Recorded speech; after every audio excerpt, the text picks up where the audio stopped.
อย่างพระติรัตนเกี่ยวเจ้าตั้งสามประการอันมีพระพุทธพระธรรมพระสงฆ์อันเป็นสรณะที่เปิงที่เคารพนับถืออันสูงสุดในชีวิตกราบคารวะแตบไตไวยสาปารมีธรรมพระเดชพระคุณหลวงปู่พระเทพโกศลที่ปรึกษาเจ้าคณะภาค7เจ้าอาวาสวัดศรีโสดาพระอารามหลวงตำบลสุเทพอำเภอเมืองจังหวัดเชียงใหม่พระเดชพระคุณหลวงป่อท่านเจ้าคุณพระเทพปริยัติเจ้าคณะจังหวัดเชียงใหม่เจ้าอาวาสวัดเจ็ดยอดพระอารามหลวงตำบลจ้างเผือกอำเภอเมืองจังหวัดเชียงใหม่ตลอดจนพระมหาเถรานุเถระเจ้าคณะพระสังฆาธิการภิกขุสงฆ์สามเณรจุตนจุองค์โดยความเคารพขอเจริญสุขเจริญปรสาธุชนญาติโยมพุทธบริษัททุกท่านก็ขอน้อมต้อนรับทุกท่านเข้าสู่รายการมรดกธรรมกำเมืองต่างสถานีวิทยุกระจายเสียงพระพุทธศาสนาแห่งชาติและสังคมคลื่นเพื่อการศึกษาพระพุทธศาสนาและวัฒนธรรมส่งสัญญาณกระจายเสียงจากสถานีวิทยุวัดฝ่ายหินตำบลสุเทพอำเภอเมืองจังหวัดเชียงใหม่ สถานีวิทยุวัดหนองกายตำบลสันปะยางอำเภอแม่แตงจังหวัดเชียงใหม่สถานีวิทยุ CM77 วิทยุอินเทอร์เน็ตล้านนาสถานีวิทยุพระพุทธศาสนาจังหวัดเชียงรายสถานีวิทยุคลื่นพระพุทธศาสนาและจริยธรรมวัดพระธาตุเจ้าดอยสุเทพ FM 96 เมกะเฮิรตซ์ตลอดจนวิทยุชุมชนเสียงตามสายห่อกระจายข่าวตามวัดตามวาตามหมู่บ้านต่างๆพร้อมกันนี้กราบถวายการต้อนรับเจริญปอนต้อนรับครูบาอาจารย์ญาติโยมครูบาอาจารย์และศรัทธาญาติโยมที่ได้ติดตามต่างเฟซบุ๊กเฟซไลฟ์ต่างเว็บไซต์ต่างๆอาทิเฟซบุ๊กไลฟ์สถานีมรดกธรรมวัดวังสิงห์คำเฟซบุ๊กของ104ธรรมะคลายเครียดเฟซบุ๊กของวัดฝ่ายหินและเฟซบุ๊กของญาติธรรมที่1แชร์1บุญ1ไลค์กดแชร์เพื่อให้ญาติโยมในกลุ่มเฮาได้ฟังเสียงธรรมะกันอย่างทั่วถึงรายการนี้ดำเนินโดยกล่าวกับผมอาตมภาพพระครูวิสิทธิ์ศิลาภรณ์เจ้าคณะตำบลป่าแดดเจ้าอาวาสวัดวังสิงห์คำตำบลป่าแดดอำเภอเมืองจังหวัดเชียงใหม่เป็นผู้ดำเนินรายการก็ได้นำเอาเสียงธรรมะปืนบ้านล้านนารักษาหีดหอยมรดกธรรมกำเมืองมาเทศนาให้ทุกท่านได้สดับรับฟังกันปะกันวันนี้ก็เป็นวันแห่งมหามงคลวันนี้เป็นวันพระวันมหาอุโบสถศีลเป็นวันออกพรรษาของญาติโยมศรัทธานาบุญเนอะเดินทางมาได้3 เดือนแล้วในช่วงของฤดูกาลเข้าพรรษาวันนี้เป็นวันออกพรรษาของศรัทธานาบุญส่วนพระเจ้าพระสงฆ์องค์เนนออกกันวันพุธก่อนเนอะยังไม่ได้ออกวันนี้เพราะเฮาเข้ามะลูนเปิ้น1 วันก็ออกมะลูนเปิ้น1 วันบางรูปบางองค์เปิ้นเอาพรรษาหลังก็จะไปออกปุ่นเดือนยี่เปงปุ๊ก่อนนี่คือตามพระวินัยบรมพุทธานุญาตที่เปิ้นได้พระพุทธองค์ได้บัญญัติไว้เจ้านี้ก็เข้าใจว่าหลายท่านหลายคนก็คงจะไปวัดไปวาไปบอกไปทำบุญตักบาตรไปลาพระ ลาในที่นี้จะลาไปที่ไหนเนอะเปิ้นว่าเอาเปิงออกไปสาไปลาไปเจ้าวันนี้เป็นวันพระวันศีลใหญ่ศีลหลวงก็ขอฮือกุลพระกุลเจ้าปกปักรักษาเนอะพอหน้าเฟสตอนนี้มีก้าคนก็จะไปวัดกันก็โมทนาบุญเนอะนี่ละดีละเราเป็นชาวพุทธบละวัดบละวาและที่สำคัญวันนี้น้อมเอิญเจิญจวนทุกท่านนุ่งขาวห่มขาวกันดังปกติที่ตุลุงได้รณรงค์มาโดยตลอดเนอะยิ่งวันนี้เป็นวันสำคัญลูกหลานหันป้ออุ้ยหันอีป้ออีแม่นุ่งขาวห่มขาวเขาก็จะรู้ได้โดยปริยายว่าโอ้วันนี้วันศีลสังเกตได้อีป้ออีแม่นุ่งขาวห่มขาวหรือบางท่านญาติโยมต่างหลายก็จะสังเกตจุดสำคัญอย่างตุลุงพอหัวตุเจ้าตุเจ้าขูดหัวโกนหัวโลกวันนี้วันศีลเดือนเปงเนี่ยวันเดือนเพ็ญ15 ค่ำเนี่ยมันก็จะเป็นค่าเป็นสิ่งประกาศอันหนึ่งถ้าญาติโยมพอนุ่งขาวห่มขาวแฮมก็ช่วยกันเนี่ยบ่งบอกถึงวันสำคัญในทางพระพุทธศาสนาตุลุงบอกไปครูบาอาจารย์บอกไปคนละก็โอ้ประกาศนุ่งตุเจ้ากลัวเปิ้นว่าฮือเนี่ยคิดผิดถนัดกลัวเปิ้นว่าฮือใครจะว่าดีจังเขาเตอะ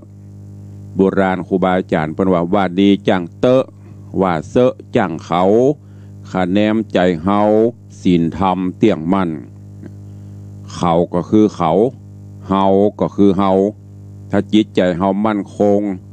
จิตใจเฮาเป็นศีลเป็นธรรมอย่างหนึ่งไผจะว่าได้จังเขาเตอะมันบ่ใจมีปลอดมาวัดโลโอ้ก้อยอุ้ยนี่ศีล5ครบก่ออันนี้ศีล8ครบก่อเอาปลอดมาวัดอย่างเฮาวัดไข้เหมือนเฮาไปวัดอันอุณหภูมิเอานิ้วมือไปเปะ36.35อีบ่ใจโลรู้ได้แก่ใจเฮาเนี่ยแล้วเฮามีความสุขอันนั้นทำไปเถอะสุขเฮาแล้วบ่ไปเบียดเบียนเปิ้นนะไม่ใช่ว่าสุขเฮาแล้วไปเบียดเบียนเปิ้นก็ไม่ใจอันนี้มันใจบุญล่ะต้องสุขทั้งเราสุขทั้งเขาแล้วก็แห่งอันหนึ่งก็คือนำมาซึ่งชื่อเสียงเกียรติยศมาสู่ตัวเก่าสู่ครอบครัวสู่สังคมส่วนรวมสู่ประเทศชาติอันนี้ฝากไว้กับญาติโยมศรัทธาบุญเฮาทุกท่านเนอะถ้าเป็นไปได้ซื้อผ้าเงินลูกเงินหลานก็วันพระวันศีลดึงลูกดึงหลานตันเต้าลูกเล็กเด็กแดงนุ่งขาวห่มขาวอย่างพอแล้วมันจะลองรับตาแล้วก็จินตนาการไปว่าทั่วสยามประเทศข่าวเพื่อกอันนี้ก็เป็นสิ่งที่ฝากไว้กับทุกท่านเนอะ วันนี้หลายท่านหลายคนแจ้งมาในเฟซในไลน์ไปกำลังจะไปวัดครับกำลังจะไปวัดเจ้าโมทนาบุญด้วยกันเบิร์นก็ปะกันเหมือนเดิมเนอะบ่ายโมงปลายซะหน่อยไปถึงบ่าย3 โมงก็จะเป็นการเทศนาการพิเศษวันธรรมสวนะตีได้ดังวัดวังสิงคำตังตุลุงร่วมกับตังสถานีวิทยุคลื่น104.50ในเมตตาของท่านเจ้าอาจารย์พระครูสมุวิสุวัตรวรกิจโจท่านผู้อำนวยการได้มอบถวายเวลาเพื่ออำนวยความสะดวกคือกับสาธุชนป้าอุ้ยแม่ป้าที่ไม่ได้ไปวัดไปวา ก็เพราะว่าโรคระบาดมันยังรุนแรงอยู่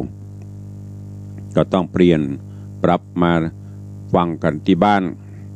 ดาขันเข้าตอกดอกไม้แล้วก็ฟังเทศน์ฟังธรรมเหมือนดังเฮาไปวัดหลังจากนั้นตุลุงก็จะนำปาทุกท่านได้สวดกรรมฐานนั่งทำสมาธิเฮาได้ปฏิบัติกันมาทุกวันพระวันศีลตลอด3 เดือนมีวันศีลเดียวที่วันนั้นร่างกายมันบ่ไหวก็เลยลาแต่ก็จะเพื่อเนอะจักกาข้างคำพุ่นนะถ้าจะไปจบออกภาษาพุ่นนะก็ฝากเชิญชวนญาติโยมศรัทธาเฮาตัว ก่อนที่จะได้ไปฟังน้ำฟังธรรมวันนี้หลายวัดหลายวาเนอะเปิ่นมีการถวายทานผ้าภาษาผ้าจำนำพรรษาถ้าก่อนเข้าภาษาเปิ่นฮ้องว่าผ้าอาบน้ำฝนอันนี้เปิ่นฮ้องว่าผ้าจำนำพรรษาบางวัดก็ทานจีวรบางวัดก็ทานสบงวัดวังสิงห์คำก็วันนี้ก็จะได้ทำบุญถวายทานเช่นเดียวกันคือพระเจ้าพระสงฆ์องค์เนรเปิ้นก็โมทนาบุญกับทุกท่านเนอะมาตักมาตายกันหน้าไม้ก่อนเนาะก็เดียวก้อยเตะทำแล้วจะได้นำศรัทธาเอาไว้พระนบธรรมฮับศีลแล้วก็ฟังน้ำฟังธรรมเวลากับเว้ยมันดื่มเจรอนะไปของเปิ้นเรื่อยๆเจริญปอนต้อนรับคุณโยมตู่เนอะโยมตู่วิเวกวรรณรามเจริญปอนปินันจรันปิยาจารย์กราบสาธุวันออกภาษาครับตุลุงเจริญปอนเนอะวันที่4พุกะวันเกิดปินันเปิ้นจะเอาอันไฟมาถวายเปลี่ยนในศาลาใหญ่เป็น LED ทั้งหมดขอบคุณกับปินันตัวเจริญปอนปเลี้ยงธนวัฒน์แม่เลี้ยงทัดพิชาสุสิงห์ค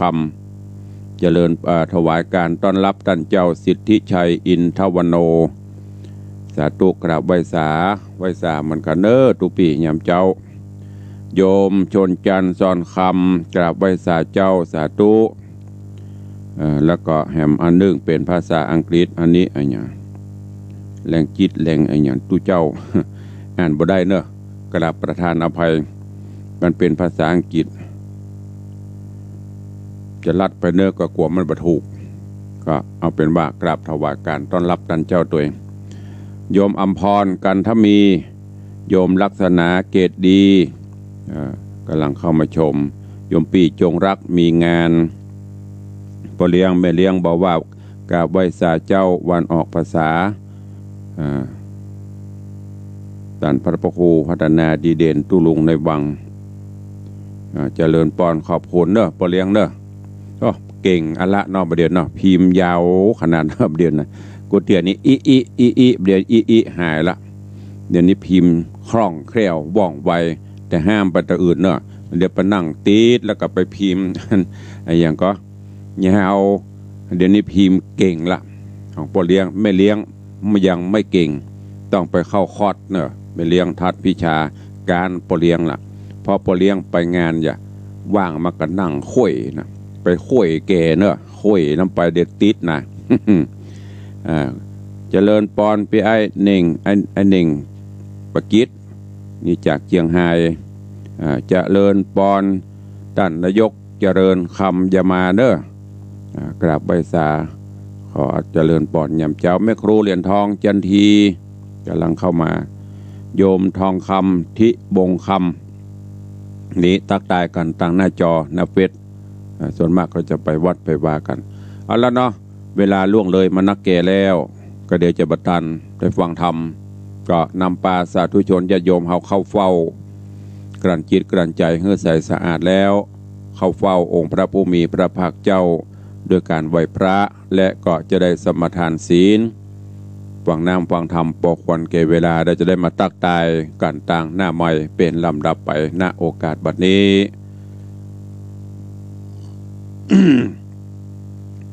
อิมินาสการเรนะพุทธังอภิปูชยามะอิมินาสการเรนะธัมมังอภิปูชยามะอิมินาสการเรนะสังฆังอภิปูชยามะอะระหังสัมมาสัมพุทโธภควาพุทธังภควันตังอภิวาเทมิสวากขาโตภควตาธัมโมธัมมังนะมัสสามิสุปฏิปันโนภควโตสาวกสังโฆ สังฆังนะมามิหันธรรมยังพุทธัสสะภะคะวะโตปุพพาคณมกาลังกะโรมะเสนะโมตัสสะภะคะวะโตอะระหะโตสัมมาสัมพุทธัสสะนะโมตัสสะภะคะวะโตอะระหะโตสัมมาสัมพุทธัสสะนะโมตัสสะภะคะวะโตอะระหะโตสัมมาสัมพุทธัสสะอิติปิโสภะคะวะอะระหังสัมมาสัมพุทโธวิชชาจรณะสัมปันโนสุขโตโลกวิทูอนุตตโรปุริสะธรรมสารถิสัทธาเทวมนุษย์สานังพุทโธภควาติสวากขาโตภควตาธัมโมสันทิฏฐิโกอากาลิโกเอหิปัสสิโกโอปันญิโกปัจจตังเวทิตาโปวินยูหิติสุปฏิปันโนภะคะวะโตสาวกสังโฆ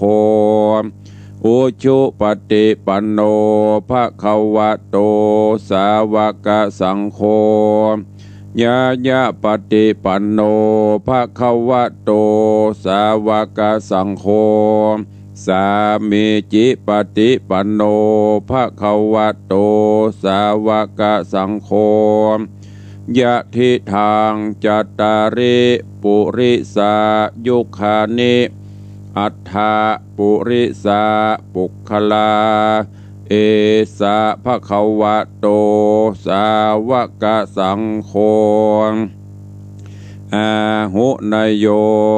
ปาหุนยโยทักขินยโยอัญชลิกาลนิโยอนุตตรังปุญญเขตังโลกัสสติ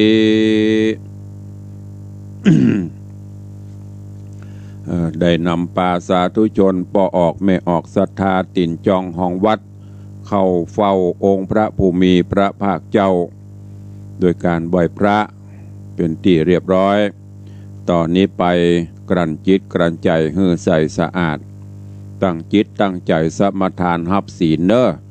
5 ข้อวัดปฏิบัติรักษากายวาจาใจของพี่น้องศรัทธานาบุญเฮาอันเป็นหลักของการอยู่ร่วมกันของมวลมนุษยชาติถ้าทุกเผ่าผู้เผ่าพันธุ์กูคนมี5 ข้อนี้ตำรวจก็บ่ต้องมีอัยการก็บ่ต้องมีทนายก็บ่ต้องมีคอกก็บ่ต้องแปลงเรือนจำศาลก็บ่ต้องมีเพราะเฮามีศีลนี่ฝากไว้เชิญทุกท่านตั้งใจสมาทานพร้อมกันณบัดนี้เนอะ นะโมตัสสะภะคะวะโตอะระหะโตสัมมาสัมพุทธัสสะนะโมตัสสะภะคะวะโตอะระหะโตสัมมาสัมพุทธัสสะนะโมตัสสะภะคะวะโตอะระหะโตสัมมาสัมพุทธัสสะพุทธังสรณังคัจฉามิธัมมังสรณังคัจฉามิสังฆังสรณังคัจฉามิตุติยัมปิพุทธังสรณังคัจฉามิตุติยัมปิธัมมังสรณังคัจฉามิต ตุติยัมปิสังฆังสรณังคัจฉามิตติยัมปิพุทธังสรณังคัจฉามิตติยัมปิธัมมังสรณังคัจฉามิตติยัมปิสังฆังสรณังคัจฉา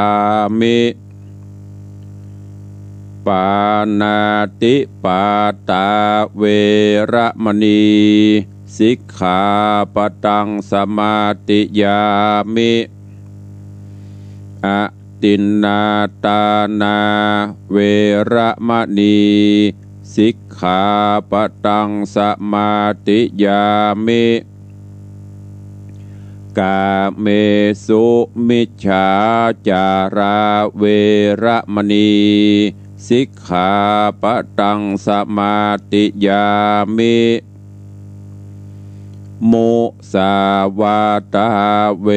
ระมณีสิกขาปตังสมาติยามิ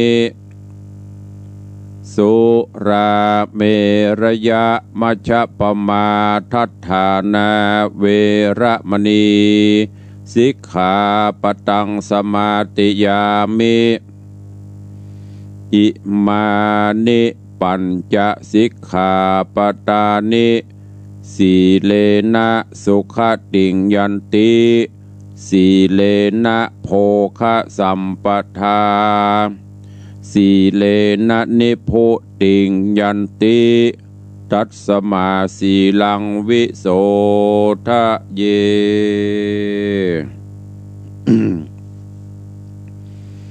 ได้น้ำทิพย์ชโลมกายชโลมใจไหวพระสมทานศีลอันในโอกาสเริ่มแรกวันใหม่ตื่นเจ้าอากาศยามนี้สดชื่นแจ่มใสเย็นสบายชำระร่างกายอาบน้ำอาบท่าส่งน้ำส่งท่าเซ็ตหับโอโซนแล้วก็ไหวพระนบธรรมเติมเสริมสิ่งที่ดีสิ่งที่เป็นมังคละตั้งแต่วินาทีแรกที่เฮามืนตายำเจ้าไปตลอดจิตใจเบิกบานแจ่มใสได้นำป่าทุกท่านเข้าเฝ้าพระพุทธเจ้าพระสัทธรรมเจ้าพระสังฆเจ้าเอาพระรัตนตรัยแก้วเจ้าสามประการเป็นที่ปึ้งที่เคารพนับถือแล้วก็ได้สมทานศีลข้อวัดปฏิบัติไปเวลาก็ล่วงเลยไปกึ่งชั่วโมงละตอนนี้ไปก็จะได้ฟังน้ำฟังธรรมแล้วก็ก้อยอูก้อยจ๋ากันต่างหน้าไม้ต่างวิทยุเนาะฟังอยู่ส่วนมากวันนี้คงจะไปวัดไปวากันหลายท่านหลายคนแจ้งเข้ามาไปวัดก้อยมาฟังย้อนหลังเนอะเพราะรายการของตุลุงถ้าลิงก์สัญญาณไลฟ์สดนี่มันจะไปที่ YouTube ก็มีหรือไปเปิดฟังย้อนหลังก็ได้ก็เชิญชวนทุกท่านฟังธรรมเทศนาแมวขนคำลำดับขึ้นมาถึงผูกทวนที่7หลังจากที่โพธิสัตว์เจ้าได้ไปปราบไปปรามยักษ์จนกระทั่งปราบปรามราบคาบไปแล้วก็ย้อนกล่าวถึงหมู่ที่ใส่โตดใส่ตาใส่ไข่ใส่ความเปิ่นวิบากกรรมก็มาฮอดมาเถิงมาเติงตันบอกว่าจะเป็นตึงนางข้าทาสข้าใจที่หันกิริยาอย่างหันเปิ้นอย่างก็อู้กรรมเขาก็คือสอดหูสอดหันแล้วก็บักเก็บกัดลำไปถ้ามันได้ระบายจะเอากรรมไปบอกไปอย่างเปิดสุดท้ายมาผลกรรมเหล่านั้นก็มาตอบสนองได้รับทุกขเวทนาต่างๆนานากันไปย้อนกล่าวถึงโพธิสัตว์เจ้าหลังจากที่ได้อยู่บ้านอยู่จองอยู่บ้านในเมืองก็บอประมาณก็คือใครไปหาประสบประการต่างนอกต่างปังก็ได้ล่ำลาจนกระทั่งบัดนี้เดินต่าง ไปตามป่าเขาลำเนาไพรณที่ในป่าก็มีฤาษีตัวหนึ่งชื่อว่าพรหมฤาษีเป็นผู้มีศีลมีธรรมอยู่ในเขตปำเปงภาวนาอยู่นั่นตอนที่แล้วมาถึงตัดที่นี้จบลงไปอันเป็นผูกทวนที่6วันนี้ก็มาฟังกันต่อในเรื่องของแมวขนคำในผูกทวนที่7ว่าเรื่องราวจะเป็นจะไดจุมปูราชจะไปปบไปปะใส่อันอย่างพ่องเจิญติดตามรับฟังต่อไปพอควรแก่เวลาเนาะเตะทุกฟังเป็นสักน้อยวันนี้ก็30กว่านาทีละเจิญทุกท่านตั้งอกตั้งใจรับฟังเด้อใครมีดอกไม้ธูปเทียนก็ยืดโยงองค์การสักการะบูชาพระพุทธพระธรรมพระสงฆ์ยามเจ้าตามเตียนถ้าเตะถ้านั่งเฝ้าก็เฝ้าไปถ้าเตะจบก็ดับเห็นเนอะหรือบ้านก็ยกออกไปไว้ที่โล่งๆเอาดินกี่เอาอิฐอย่ามาห้องเอาน้ำมาลองปื้นตัวเองป้องกันอันตรายต่างๆด้วยเนอะ นะโมตัสสะภะคะวะโตอะระหะโตสัมมาสัมพุทธัสสะตัตตาตะปะโสนะหานายะสลังกันตวาตัสสมิงมหันตะปะหุเมกุมาริกังอิขติติสาทะโบดุราสัพปุริสะตังลายตั้งยิ่งใจมวลหมู่อันเข้าสู่ฟังอารามศีลดวงงาม85บ่ต่ำจะรักษาย้อนผ่าฐานะฝ่ายหอยใครชื่นจ้อยเจยบานจริงเหือตานบ่ขาดบ่ประมาทฟังธรรมจุงดาจำติดต่ออย่าเหือขาดคอบทใดลำดับไปแน่บาดนี้แดดเตอะตะตาในกาละนอนใสประทีปไว้ละสิ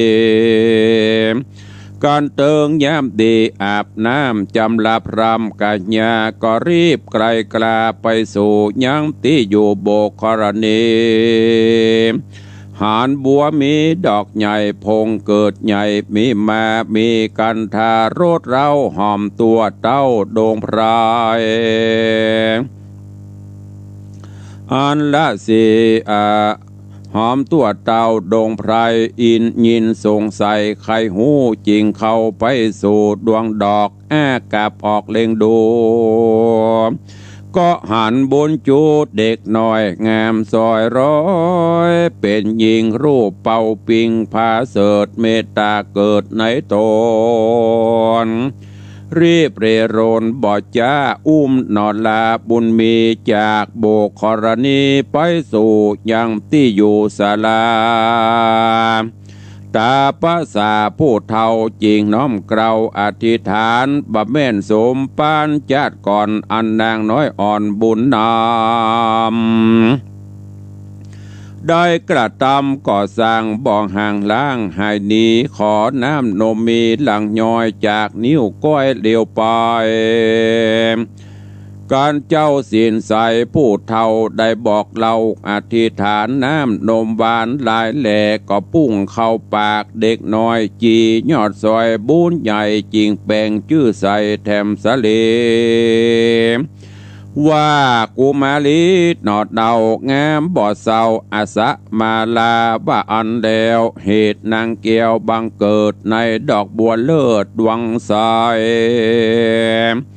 กลิ่นหอมไกลใจจาจริงใส่ชื่อนอดลาตามมีก็เพื่ออันและนาสากันทะมาลาอันวาดนางอาสะมาลานาไทยจำเริญใหญ่เรียวไวโรกะภัยพญาตบ่มาปาดอินทรีเจ้าราศีผู้เฒ่าเลี้ยงนอนเนาบุญนะด้วยอันแห่ลูกใหม่ที่จิมไกลอาสรม กับน้ำนมหลังย้อยจากนิ้วก้อยมีมาอาสะมาลานอนเนาอยู่กับพ่อเจ้าราศีอายุ15 ปีขวบควายพงคืนใหญ่เป็นสาวกาญาข่าวเกรียงอ่อนงามจะจรโสภาดังเทวดาบนฟ้าลงแหล่งลามาจูสาวจุมปูโลกไตเจ๊จักป่าจักเพียบได้หรือมีต้นเจียงจีผู้เท่าขันดิงเล่าเหยาวไกลว่าสิริไว้วันนะไว้น้อยอ่อนเปอยู่ในบ่อนตาสาจอมเล่าลาเนิ่นจะหลายปีกว่านานใจวางต่ำแต่เราฮักดังลูกเต่าในโตนการกุศลหน่อยใหญ่ก็มักไฟโทธามมีศีลจำบ่ขาดบ่ประมาทลาสาจุมตันหากราดกร้อยกิเลสถอยหนีหายคนยิ่งใจลายแหล่ไปหูเน่หันใส่จักจะไข่ตันเล่าว่าจีผู้เท่าดงดอนเอาสาวนอนร่วมห้องกลางเถื่อนทองดงรีวจีกรรมบีกระยาบเตียงขนาเป็นไม้ฮือเขาตั้งหลายหน่อยใหญ่ได้หม่นไม่เครื่องกาเหตุนั้นนาอย่าจ้าควรเอานอนลาใส่ใจไปอาสลายไปนอกตีข้างขอกศาลาตาปะสาผู้เท่ากันนิ่งเล่าหันโหนก็รีบเลโลนพอตีหูแจ้งทีหันใส่ก็บอกไกลบอกไกลแต่ใส่หิมโบกใหญ่คลานีเจ้าละสีบ่จ้าก็สวาดมนต์กราเจียงคานก็บันดาลไว้วาดเป็นภาษาใสสี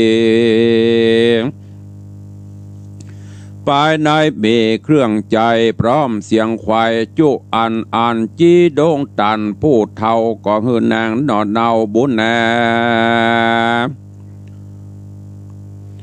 รูปโสภางามอาจไปอยู่ผาศาสตร์หอจันก็มีหันและนาตาโตปลังแรกแต่นอนไปนะนางนอดลาอาสะมาลากันตื่นมาเมื่อเจ้าก็ไปหาพ่อเจ้าละสีปฏิบัติดีบอกขาดคือเพี้ยวกวาดศาลาโต๊ะแต่งดาบ่อจะน้ำล้างนาและไม้สีฟันตั้งน้ำชาน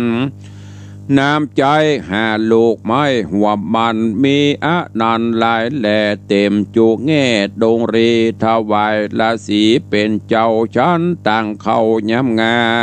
ยล้างเตื้อผ่านภายเสาะไซเก็บดอกไม้ดวงบานตามสถานข้างขอกอยู่ภายนอกศาลาเก็บเมียดมาแต่งใบเห่อปอดไทยละสีปู่จะมีคำเจ้าแล้วรีบไต่เต่าขึ้นสู่ยังที่อยู่แห่งโตนก็มีงานและนาทีนี้จากวันนาจะลอดถึงเจ้ายอดจุมปูอันบุญอันอยู่จูป่าเศร้ากับญาเท่าสองขาอันอนาถาอยากไล่ดังกล่าวไว้โหนลางอัฏฐยังไปแจงพระจริงแสงเตสนาวาโสโปธิสัตโตดังนี้เป็นตนภิกขเวดูราเปโคทั้งหลายตนเป็นสายอริยะเจ้าทุกคำเจ้าภาวนาส่วนนอพุทธาหน่อยนาดกับแมวตัวอาจโคนคำอยู่ดงดำป่าเศร้าเลี้ยงยังเท่าสองขาอันหาลูกไม่มีบ่ไรลายลามกล้วยเครืองามเดืองอ่อนดังมันอ้อนเดือดลายกันมันมือเสือแข้งจ้างตั้งเข้าปังสาลีมีมันนกมีลายแหล่มีจุแง่ดงตาล น้ำมาปันมาเต้ากินต่างเขาแหลงง่ายสุขสบายหลายหลากนับแต่หากปอปีบ่อเครื่องขี่ต่ำก้อยดูจื่นจอยเจยบ้านก็มิงหันแลนาอาเทกาติวสังมีบันดึงใส่พระติไวยบุญนาปาแมวคำขาปี้เจ้าไปสอดป่าเสาดงตาลดังต่างวันเมื่อก่อนเข้าสู่บ่อนดงไพรป้ากันไปเสาะไซหาลูกไม้หัวมันแยกย้ายกันเสาะสอดต่อเตารอดยำงายตาบ้านสายแดดกราเจ้านอดลาพุทธาเข้าดงหน้าห้อมหวยบุญปากกวยเรียบนาทีขึ้นกิลีสูงใหญ่ลังเตือไตหินผาเตบดาจีจ้องหือเดียวต้องดงพรายโหนตังไกลบ่อโหดหลายสิบโยชน์กันนาก็นำนาไปสู่ยังที่อยู่ระสีป้อนนางบุญมียอดจอยงามจื่นจ้อยอาสะมาลาหนอพุทธาน้อยนาทันภาษาหอคำงามหน้านำแต่ใส่อยู่จิมไกลโบกครณีขนิงมีข้าก้อยบาภาษาซอยนี่เล่าอยู่ป่าเศร้าดงนาเป็นไผจะมาสร้างใบหรือยักบาใบกุมพันมีใจบันกระยาบใครกันกาบตนกูแสงแปงจูลอบไว้หรือว่านาคดำไตบาดานแอวหิมมาปานล่าสอดแปงใบจอดเศร้าโหนอนเรือติพญาทอนอาจกรากรุดสอดลาจิมพรีตนบิริธีมาสร้างเรือตนบุญกวางอินตาพอลงมาโลกไตหันเฮาอยากได้เครื่องขี่เมตตามีสร้างไว้หรือเทพไทยมเหสิกาอันอยู่ดงนาลายแหล่คุณนาแผ่มุโตอินดูกูกัมพระจิงพร้อมนาเพียงกันตกแต่งปันภาษาดงามสะอาดใจเสียง เฮาหนีพ้นจากต่างตุกยากอนาถาเฮาควนราเข้าไกลพอหือควายตาโตนนอตัดสะปนกึดแล้วก็กราดแกล้วไปสู่ยังที่อยู่พังกาก็ได้ยินเสียงจ้าอิงอ้อยเป็นข้าวจ้อยลำน้ำฟังเป็นกำหักม้วนเสียงระร่วนหวานหูเป็นเสียงนางบุญจูนอนเอาแงมบ่อเศร้าอาสามาลาอยู่ตีจุ่งจาจิงไกรรีบโบกริมโบกใหญ่คอละนีสู่ลูกละสีบุญกวางก็มีหันแลนาตามาถังปากาเสนโตสัทธาอาหะสัทธาอันว่าสัพปัญโยพระพุทธเจ้าตนเป็นปิ่นเกลาติโลกาจารย์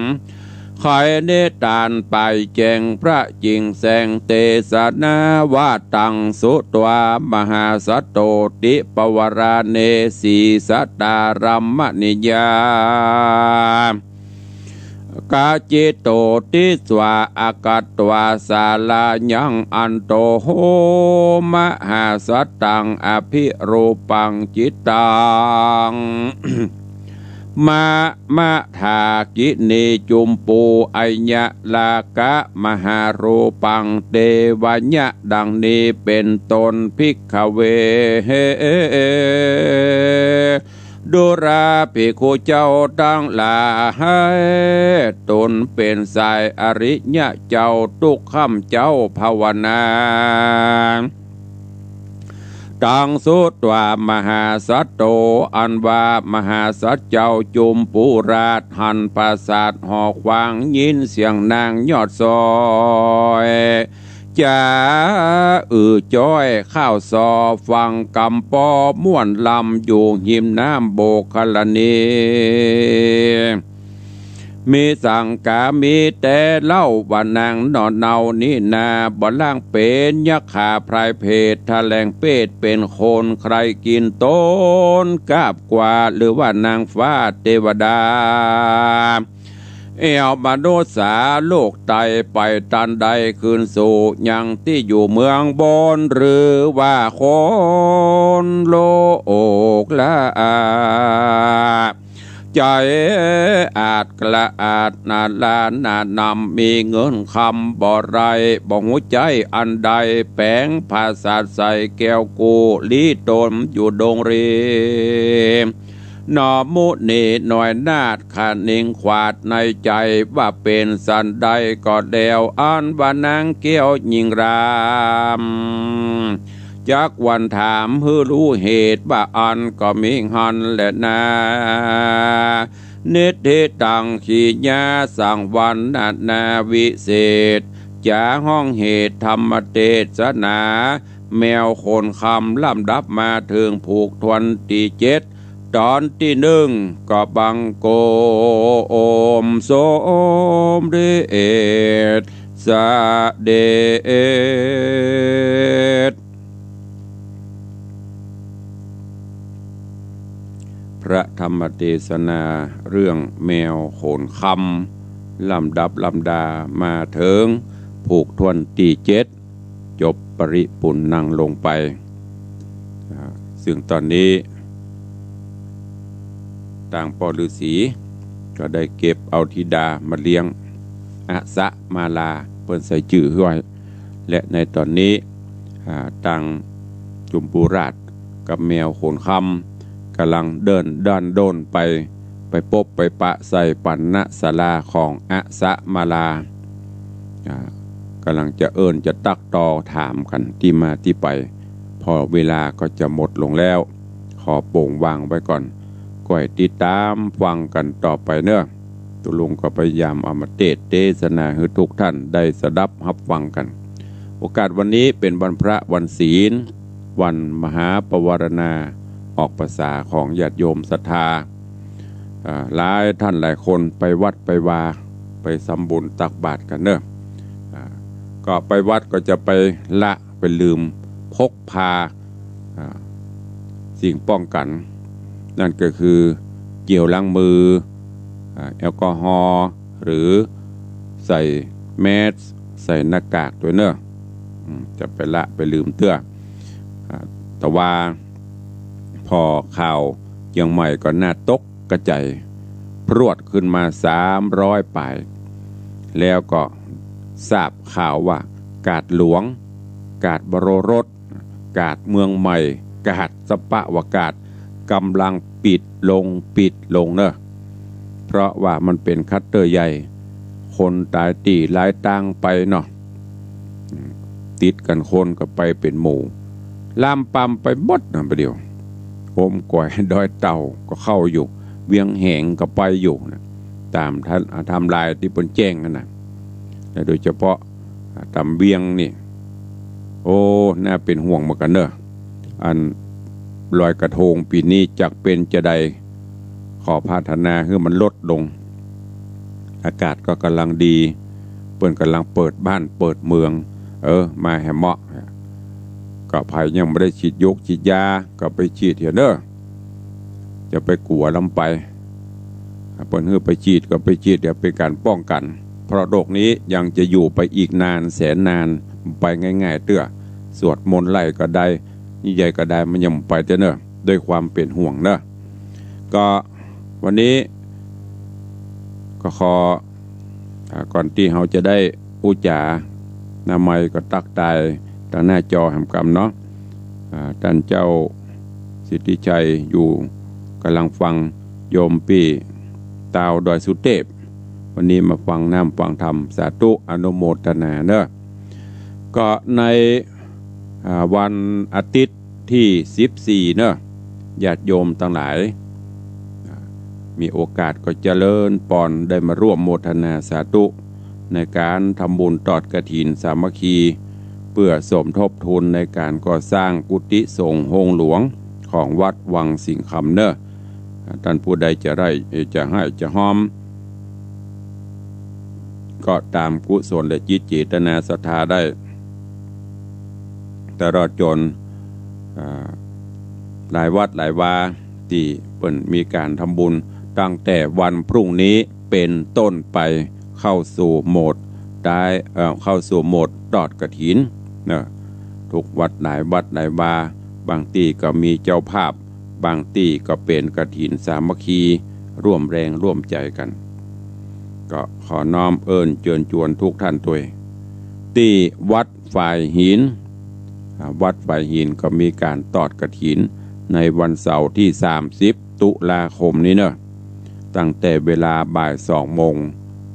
โดยมหาวิทยาลัยเชียงใหม่ร่วมกับญาติธรรมได้นำผ้ากฐินตอดถวายที่วัดฝ่ายหินตำบลสุเทพห้องส่งสถานีวิทยุเฮาเนี่ยเนอะโดยมีท่านเจ้าอาจารย์พระครูสมุวิสุวัตวรกิโจเป็นองค์ครองเชิญทุกท่านเนอะไปร่วมกันวันที่30ตุลาคมที่วัดฝ่ายหินแล้วก็ในส่วนของวัดวังสิงคำวันอาทิตย์ที่14พฤศจิกายนก็ตอดถวายเวลาประมาณบ่ายโมงบ่าย2บ่เกินนั้นเนอะใครจะมาร่วมกินร่วมทานกับตุลุงก็มาได้แล้วก็แหมอันหนึ่งก็คือตั้งแต่วันพุธนี้ออกพรรษาไปก็จะเป็นเทศกาลเข้าสู่ช่วงเทศกาลของงานเดือนยี่เพ็งเดือนยี่เพ็งก็จะมีกิจกรรมปล่อยกระทงลอยกระทงขมาพระแม่คงคาแล้วก็แขวนโคมปูจาประทีปโคมไฟสว่างสวัยไปทั่วโลกา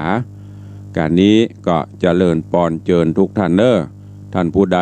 มีกุศลและจิตเจตนาศรัทธาใครแขวนโคมปูจาแขวนเตื้อเดียวกุ้มไปหลายงานเนอะของตุลุงนี่แขวนไปห้อยไปปุ้นจนถึงวันขึ้นต้นปีใหม่ต้อนรับปีใหม่2565หรือเพอก็ลวดปุ้นเดือน4เพ็งได้ 2-3 งานปูจาเตื้อเดียวเนอะแกนละ59 บาทใครจะเป็นเจ้าภาพเขียนชื่อเขียนนามฮื้อแขวนฮื้อก็บอกบุญตัวเอาละเวลาไปเรื่อยๆไม่รอใครเหลือเวลาประมาณ4 นาที5 นาทีวันนี้รู้สึกจะเพลียๆนะนั่งไปจะเหงาไปก็เป็นไปตามสังขารธรรมประคับประคองกันไปเป็นวันวันนี้สัมภาระนักก็เดียวเสียจะนี่ก็ขึ้นวิหารช่วงบ่ายกับบ่ายโมงถึง3 โมงเตะทำแฮมก็เดียวแล้วออกภาษาแล้วก็เคลียร์กันเนาะรู้สึกว่ามันจะหนาแน่นอย่างปกติเนี่ยเจ้า6 โมงถึง7 โมงบ่ายมาถ้าไปเจอใส่วันพัดวันศุกร์แฮมบ่ายแฮมโอกาสวันเวลาที่จะได้พักมันบ่ค่อยมีก็ว่ากันไปเป็นวันเนอะเอาละใครฟังอยู่ที่ไหนทางใดจะร่วมโมทนาบุญกับตุลุงก็เข้าก็ได้บ่ห่วมก็ได้ไม่เป็นไรตักตายกันเข้ามาตอนนี้ตักกันตังหน้าใหม่เนอะ0817836540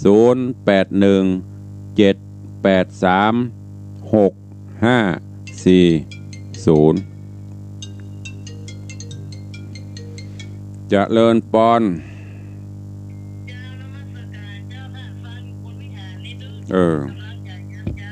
สาธุ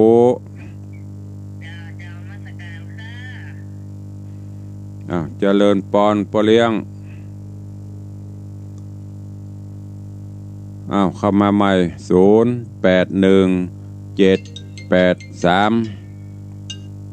เจริญปอนตะกี้แม่เลี้ยงต่อด้วยปอเลี้ยง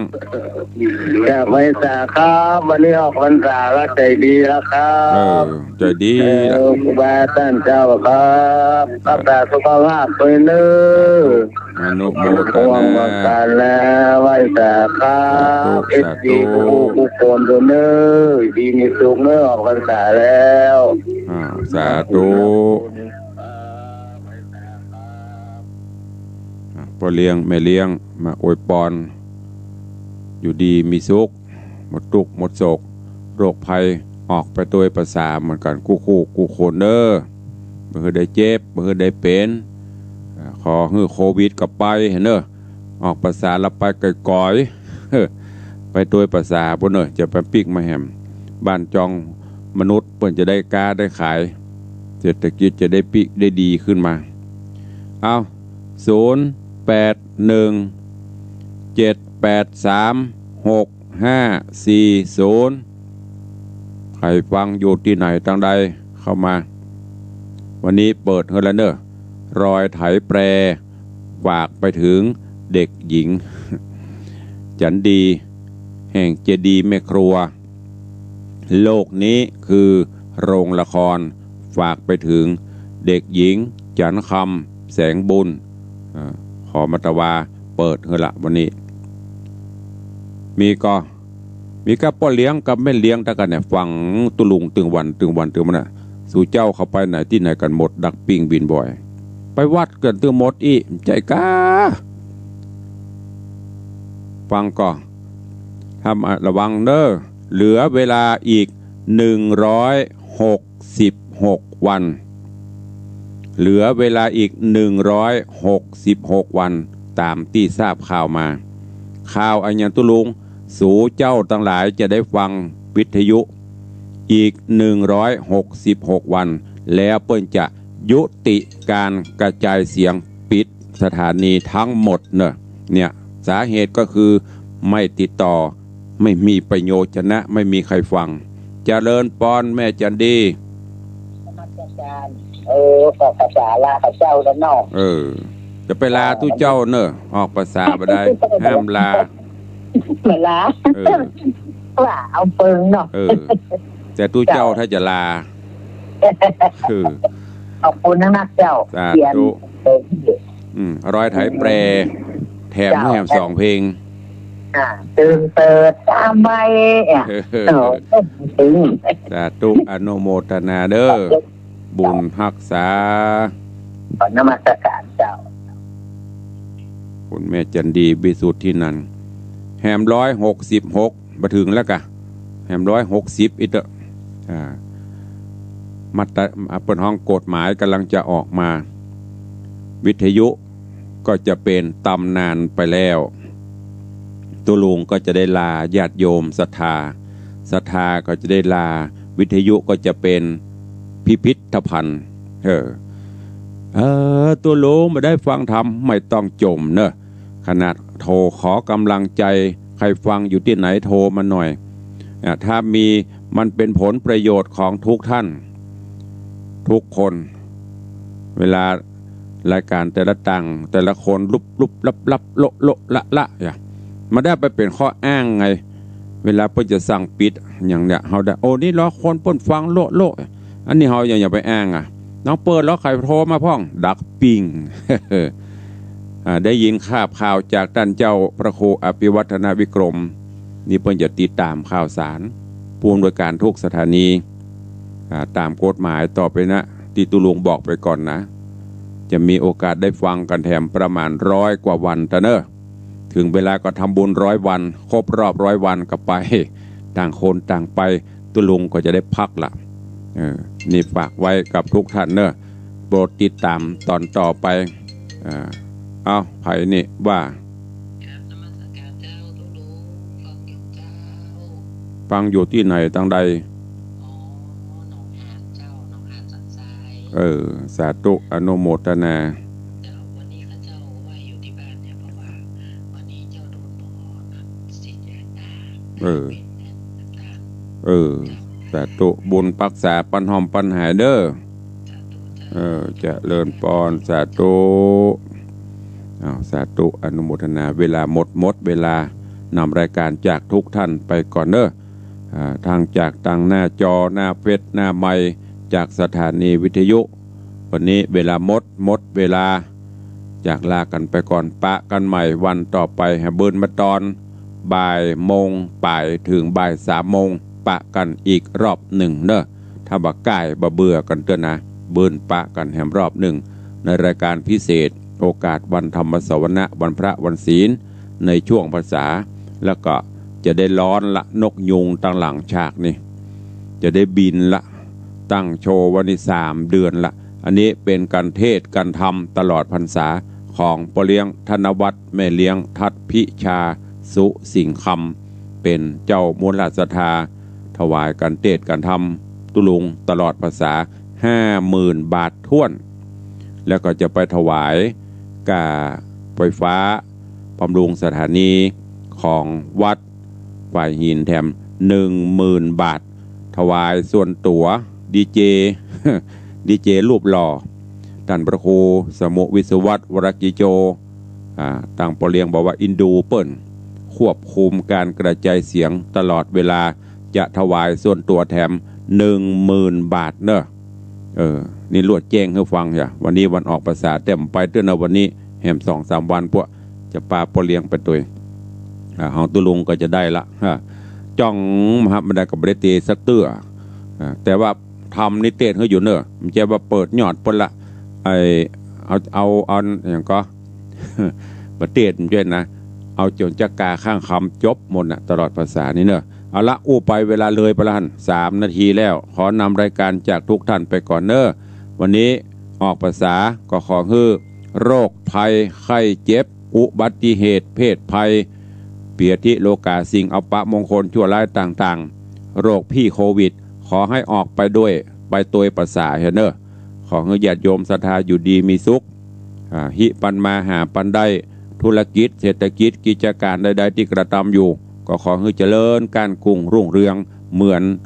ที่ผ่านมาแล้วก็นักกว่าเก่าเนอะผาธนาได้ก็ขอให้สมความปรารถนาเจริญไปด้วยอายุวันนะสุขะพละเหมือนกันจุตนจุองค์จุผู้จุคนเนอะจัตตาโรธรรมาวัตันติอายุวันโนสุขังปะลัง